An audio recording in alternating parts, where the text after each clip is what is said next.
Vamos à nossa primeira prática, pensando no exame neurológico simples, rápido e prático, para que pelo menos vocês consigam informações no exame sensório-motor. A primeira parte que a gente vai fazer aqui é examinar a força muscular correspondente aos dermátomos. A gente vai olhar membro superior e vai olhar membro inferior. Eu gosto muito da escala EIJA, que é uma escala que avalia o dano em diversos segmentos medulares em pacientes com lesão medular e os seus diversos tipos. Então a gente vai usar como referência a força muscular dos músculos relacionados a essa escala EIJA, que vai de C3, C4 até C8 no membro superior e de L1 até S1, S2 no membro inferior. Se vocês quiserem voltar à referência da escala EIJA, dá uma olhada nos slides da aula teórica da avaliação objetiva, que está tudo bonitinho descrito lá para vocês poderem ver, beleza?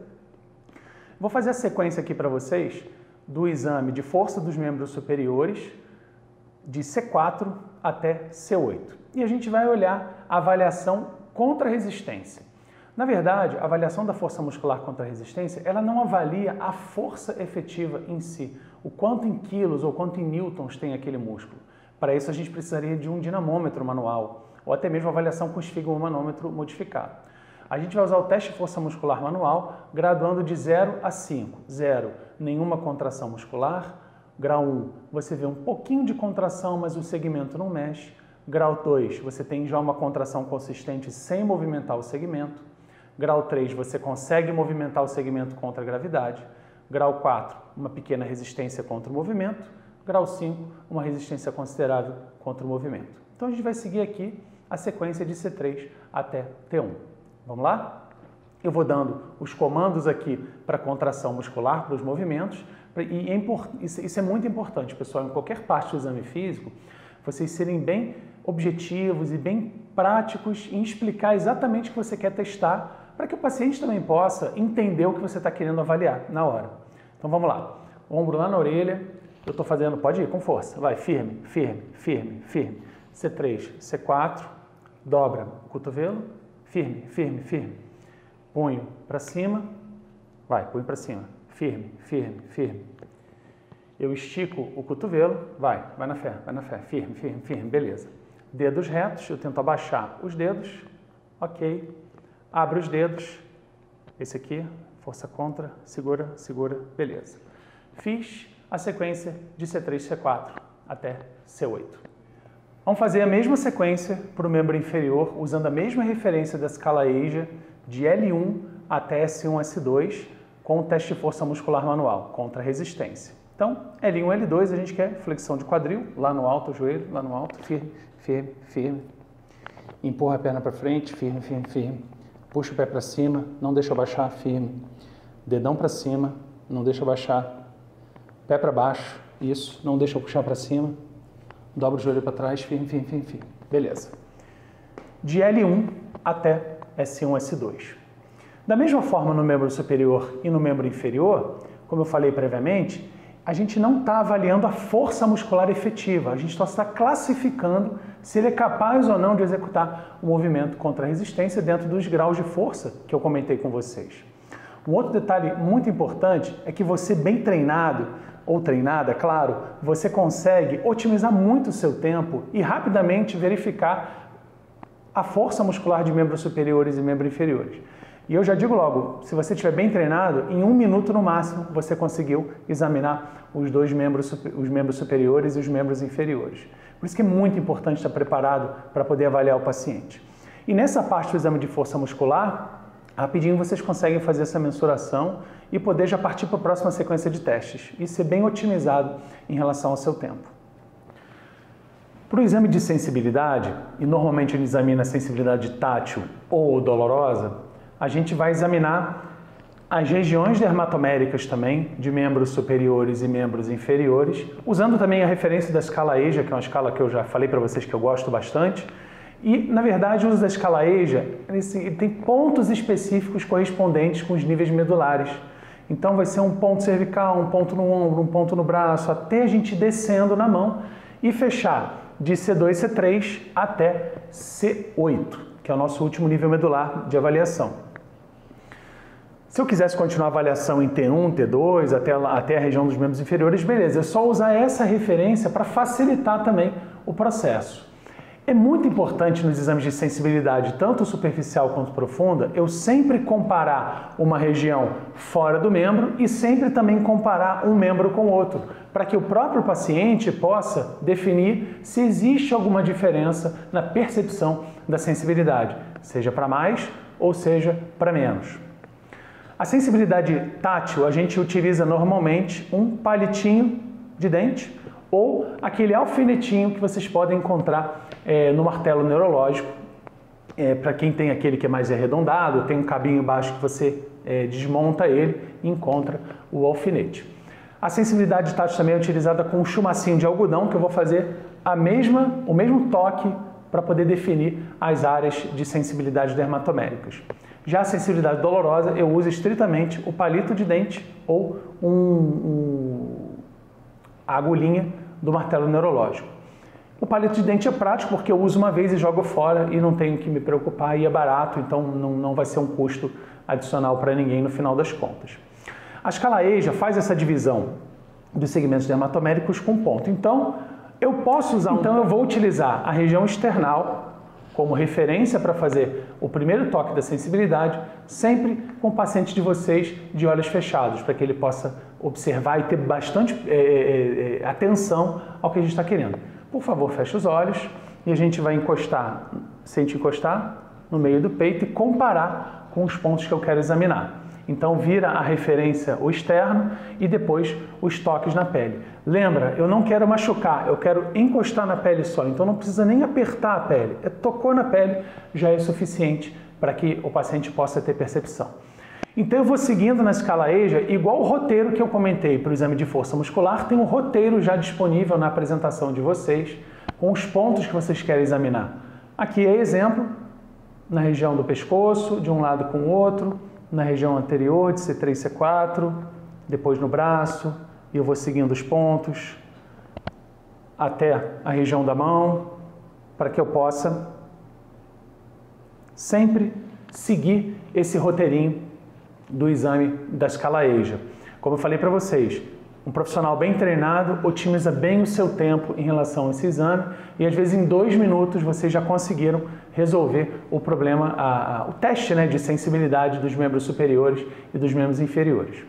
E o mesmo raciocínio que a gente teve aqui com os membros superiores nesses pontos da escala EJA, a gente vai ter para o membro inferior e são pontos bem específicos. Então, o início dessa avaliação de L1 é mais próximo à virilha, então eu vou encostar o palitinho nos pontos específicos e eu vou descendo até o pé para fazer a avaliação no máximo até S2. Então, é muito importante vocês terem essa habilidade sensorial de exame, porque talvez o teste de sensibilidade seja até mais relevante para os quadros de dores mais persistentes do que o exame de força muscular, que a maioria das vezes vocês vão encontrar um teste normal, tirando os pacientes com dor neuropática, que é mais provável que eles tenham dano. Mas, de uma forma bem ampla, o teste de sensibilidade vai ser mais alterado. Sem lesão, a tendência é a sensibilidade ser mais aumentada e com lesão, a tendência é a sensibilidade ser mais reduzida. Isso a sensibilidade superficial. Depois da sensibilidade superficial, a gente pode utilizar um instrumento para sensibilidade profunda, que são de fibras mais grossas, como a fibra beta, que é utilizar um diapasão de 128 ciclos ou 128 Hz. O diapasão produz um estímulo vibratório e a gente vai sempre utilizar referências ósseas para poder encostar a ponta metálica do diapasão, que vai gerar essa vibração nessa frequência de 128 Hz e o paciente perceber se está vibrando ou não está vibrando.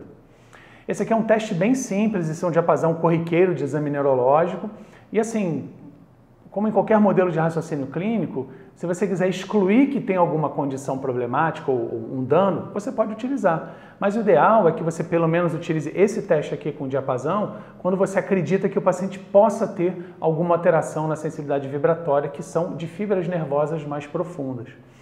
Então a gente vai utilizar as referências anatômicas correspondentes às inervações. Então, por exemplo, se eu sei que o nervo mediano segue inervando este trajeto, eu preciso procurar proeminências ósseas que estão direcionadas ao mediano, como por exemplo no epicôndilo lateral e até mesmo aqui nas falanges do primeiro, segundo e terceiro dedo, porque são inervações do mediano. Do ulnar seria, por exemplo, quarto e quinto dedos e também o epicôndilo medial.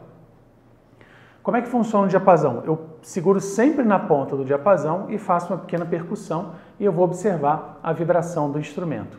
Vibrou o instrumento, eu vou colocar ele na proeminência óssea diretamente com os olhos fechados. E o mesmo raciocínio que a gente fez com a sensibilidade superficial na proeminência óssea aqui do externo, eu posso usar o diapasão como referência. Vamos lá. Fecha os olhos. Sentiu vibrar? E a gente vai comparar essa vibração do externo com a vibração no epicôndilo lateral, ou se fosse o caso, do epicôndilo medial. Outro detalhe muito importante, se você não fizer o diapasão numa proeminência óssea, o paciente não vai sentir vibrar, porque o osso é a superfície enrijecida e ele que vai transmitir o fenômeno vibratório para a percepção. Se você fizer numa parte mole do tecido, é provável que o paciente não perceba nada de diferença. Então, da mesma forma que a gente comentou do nervo mediano na radial, eu posso utilizar, por exemplo, nos membros inferiores para examinar outras regiões que eu quero detectar que existe alguma alteração na sensibilidade profunda. Quais casos vão ser interessantes que vocês podem observar alterações na sensibilidade profunda? Em doenças neurológicas ou neuropatias que produzam dano de fibras grossas, como traumas ou outras doenças. E se você desconfiar que existe alguma perda na sensibilidade, você utiliza o diapasão como referência. Esse aqui é um teste sensorial muito mais pouco quantitativo e qualitativo do que você usar um outro instrumento vibratório para detectar a quantidade de percepção da vibração em si. Ok? Um outro detalhe também sobre o diapasão, que ele pode ser utilizado para examinar hipersensibilidade do sistema nervoso. O que seria isso? Seria eu realizar o exame de vibração e o paciente, ao invés de perceber vibrar, percebe dor como algo relevante. Normalmente, a maioria dos pacientes não tem tanto problema com a sensibilidade vibratória, mas você só vai saber se você examinar. Outro item do exame neurológico corriqueiro para vocês utilizarem na prática do paciente com dor é a inspeção com reflexos miotáticos profundos. Lembrando lá do estudo da neurofisiologia, quando eu percuto um tendão, eu gero um reflexo que vai direto lá nos motoneurônios no corno anterior da medula. Isso gera uma ativação neuronal de resposta, que é a contração daquele músculo relacionado ao tendão que eu percuti. Então, se eu fiz uma percussão aqui no bráquio radial, que vai fazer com que o braço dele mexa, o estímulo diretamente no tendão vai lá na medula e ele volta como resposta muscular. Isso é uma coisa fisiológica normal da gente. Então, se eu estou aplicando um estímulo, a resposta é com um estímulo apenas. O reflexo miotático, ele também tem uma normalidade dentro do tipo de resposta que a gente tem, principalmente a qualidade da resposta e a quantidade da resposta. Se eu tenho só uma quantidade de resposta, uma resposta reflexa, eu estou dentro de uma normalidade dos reflexos. E aí a intensidade da resposta vai me chamar a atenção se pode ou não ter algum dano neurológico envolvido. Então, por exemplo, eu sempre tenho que quebrar a minha munheca aqui para fazer o martelo. Se eu bater com força rígida, provavelmente vocês não conseguem visualizar a resposta reflexa. Deixa o braço bem solto. Ó, vocês estão vendo aqui que o bráquio radial está mexendo, que eu estou batendo em cima dele. Então, como é que deve ser a amplitude? É uma amplitude viva, relevante, não precisa ser uma mega amplitude de resposta, mas ela precisa ser viva. A grande diferença entre um reflexo normal e um reflexo hiperreflexo, que é alterado, é que o estímulo que eu aplico lá, ele não tem inibição lá na medula e ele fica batendo o tempo todo até se esgotar em relação à atividade. Aí vocês devem abrir os olhos, chamar a ajuda dos universitários, porque tem alguma coisa errada acontecendo. Muito bem. Então, dicas para o exame de reflexos. Eu preciso quebrar a munheca. Essa é a primeira dica. Segundo, eu preciso bater exatamente onde está o tendão. Então, às vezes, eu preciso colocar o meu dedo no tendão, como aqui no bíceps. Eu preciso encontrar o tendão no bíceps e percutir diretamente sobre o meu dedo.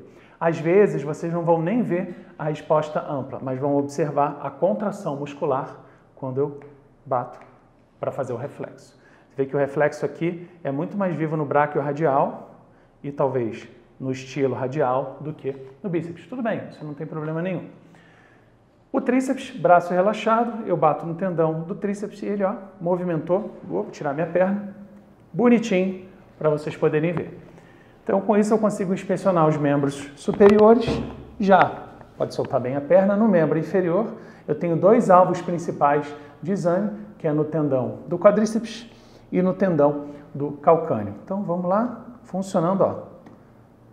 Bonitinho, vivo, o reflexo foi, voltou e desligou, gerando inibição. E a mesma coisa eu posso utilizar, o mesmo exame para o reflexo do tendão calcâneo. Essa não é uma melhor posição para fazer, mas você poderia fazer essa inspeção também no tendão calcâneo. Na apresentação da avaliação objetiva, vocês têm lá toda a organização dos níveis correspondentes neuronais com cada reflexo que vocês estão examinando. Ah, eu não lembro, eu não decorei. Tudo bem. Está na dúvida? Olha lá que você já vai resolver este problema diretamente.